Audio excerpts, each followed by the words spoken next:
Isang paalala, ang video na ito ay ayon lamang sa aking sariling pananaliksik. Hindi ko nais na pilitin ang sino man na maniwala sa videong inyong matutunghayan. Kung hindi kayo kumbinsido sa mga impormasyon at taliwas ang inyong paniniwala sa kaalamang aking ilalahad, maaari kayong gumawa ng sarili ninyong pagsisiyasat para sa inyong kakontentuhan. Ang videong ito ay gabay lamang sa mas malalim na kaalaman at pag-intindi at hindi gawa ng isang profesional. Naniniwala ako na malaya tayong magbigay ng opinyon at suhestyon bilang malayang mamamayan ng Pilipinas. Maraming salamat po.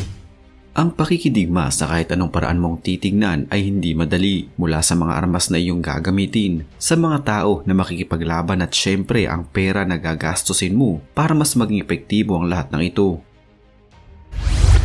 Pero bukod sa mga ito, ang mas lalo pang magpapahirap sa isang pakikipaglaban ay kung ang mismong tumatayong leader o pinuno na siyang sasabak sa laban ay nawawala o di kaya namatay. Tila ganito ngayon ang nangyayari sa Iran. Ilan kasi sa kanilang mga top leaders ang nawawala at hindi na matagpuan.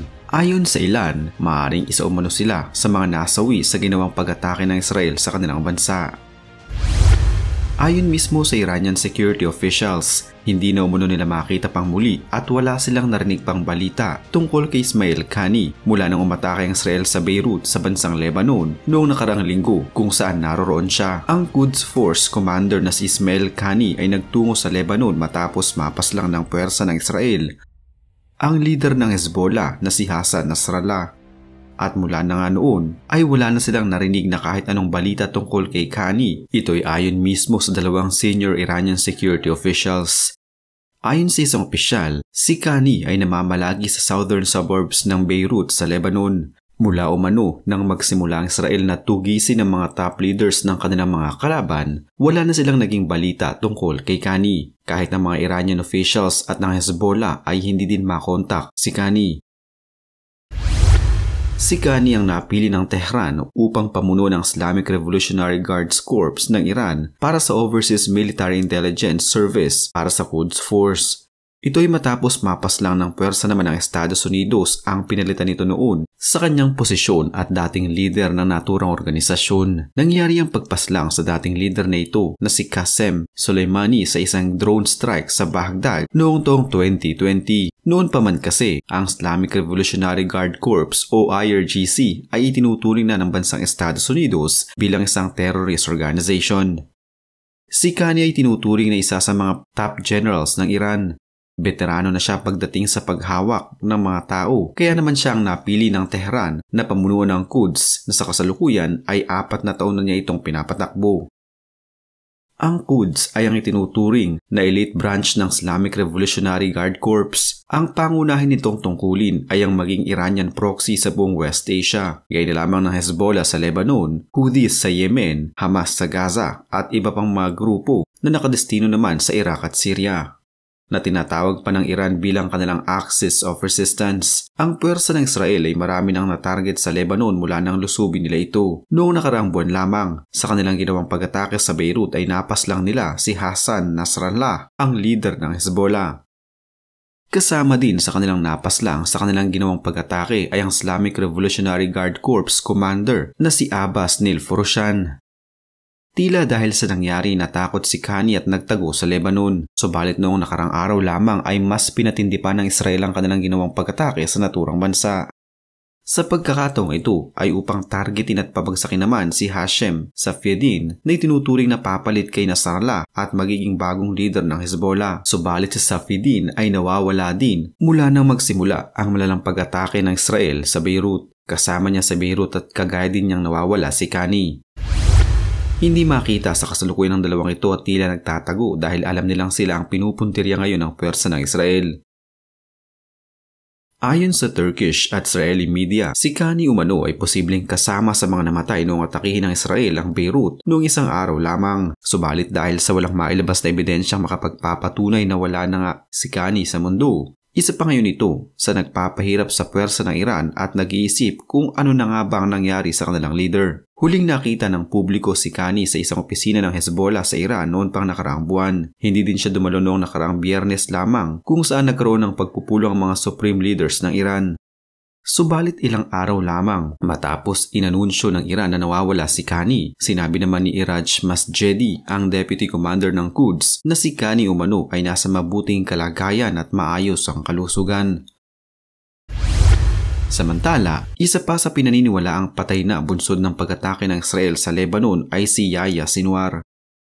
Si Yahya Sinwar ang kinikilalang leader ng Gaza Strip. Nahalal siya bilang pinuno ng Gaza Strip noong taong 2017. Siya ay sinilang noong taong 1962 sa Khan Yunis Refugee Camp sa Southern Gaza. Isa siya sa mga founder ng Al-Qassam Brigades at ng Majid, isang Hamas security service na nagmamanage ng anumang internal security sa military branch ng Gaza. Matapos siyang maaresto noong taong 1988 na may kinalaman sa terorismo, sinintensyahan siya ng 4 na taong pagkakakulong, subalit noong Oktubre taong 2011, pinakawalan siya kapalit ng pagpapalaya sa nasa 1,000 Palestinians at Israeli Arab na mga bilanggo. Mula taong 2015, isa siya sa US blacklist bilang international terrorist ng bansang Estados Unidos. Isa din siya sa mga nagpasimuno sa ginawang sorpresang pag-atake ng Hamas sa Israel noong 7 ng Oktubre ng nakaraang taon. Sa southern part ng Gaza, nagawang makubkob ng Israel ang bahay ni Sinwar at pinasabog ito.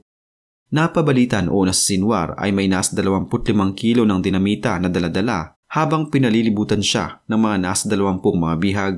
Subalit isa pa sa mga naging laman ng balita mula pa noong nakaraang linggo ay patay na umano si Sinwar. Pero ayon sa isang ulat na lumabas kamakailan lamang, nagkaroon pala ng pag-uusap sa pagitan ni Sinwar at ng isang opisyal ng Qatar tungkol sa muling pagsasagawa ng ceasefire sa pagitan ng Israel at ng mga kalaban nito upang mapakawala ng ilan pang mga bihag na mga Israeli. Lumabas ang balita tungkol sa pag-uusap na ito, kasunod din ang balitang napas lang na umano si Sinwar sa isang strike ng puwersa ng Israel sa Gaza. Nagsimulang kumalat ang balita na patay na ito nang mawalan sila ng kontak dito ng ilang linggo na din.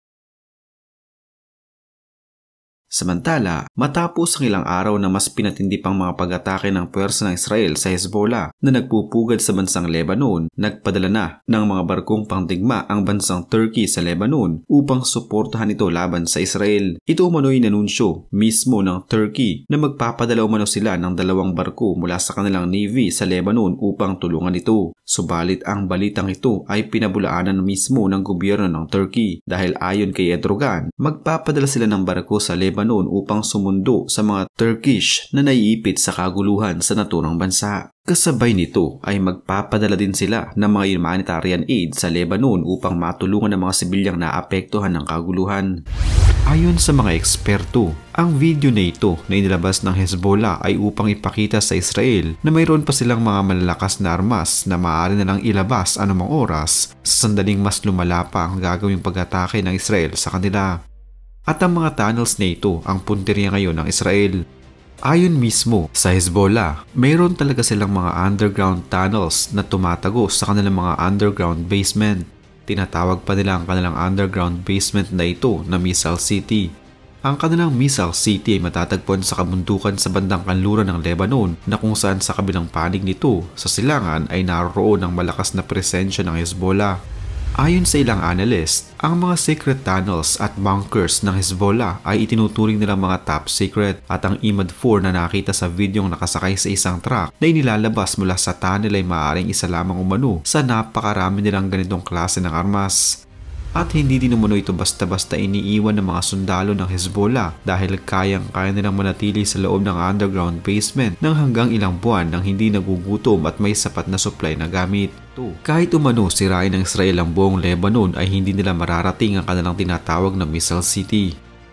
Ang malaki at maraming tunnel ng Hezbollah ay may malaking tulong upang makapagtago sa mga hindi inaasahang pag-atake ng Israel. Sa ngayon, pinupuntirya ng puwersa ng Israel ay ang mga tunnels ng Hezbollah na kadalasang daanan ng mga ito patungo sa kanilang mga underground arsenal o imbakan ng kanilang mga armas. Mahusay kasi ang Hezbollah pagdating sa pagtatago ng kanilang mga armas. Ayon sa mga ulat, ang Hezbollah ay may mga underground arsenal at may mga videos na nagkalat ngayon sa internet na nagpapakita ng mga trucks at sasakyang lumulusot at lumalabas na may kargang armas pangdigma mula sa mga tunnels ng Hezbollah sa Lebanon. Marami na sa mga armas na ito ang nasira ng IDF, subalit marami din ang nagsasabi na ilan lamang ang mga ito kumpara sa mga nakatago nila sa kanilang underground arsenal, kagaya na lamang ng mga long-range cruise missiles, rockets na may malalaking warheads na may kapasidad na magdala ng hanggang 100 kilograms ng pampasabog, short-range rockets at mga explosive UAVs. Sa loob ng kanilang arsenal na ito ay nakatago ang nasa 150,000 mga rockets, kasama pa ang kanilang napakalakas na long-range ballistic missile. Maraming taon ang ginugol ng Hezbollah upang sila ay makagawa ng mga lihim na tunnels dahil alam nila na darating sa puntong ito na kung saan pinasok na sila ng kanilang mga kalaban. Nasa daan-daang kilometro ang kanilang ginawang tunnel upang masiguro na hindi agad sila matunto ng mga kalaban. Kagaya din ng mga nasa Gaza, kadalasan sa mga tunnels na ito ay nakatago sa mga lugar kung saan marami ang mga sibilyan.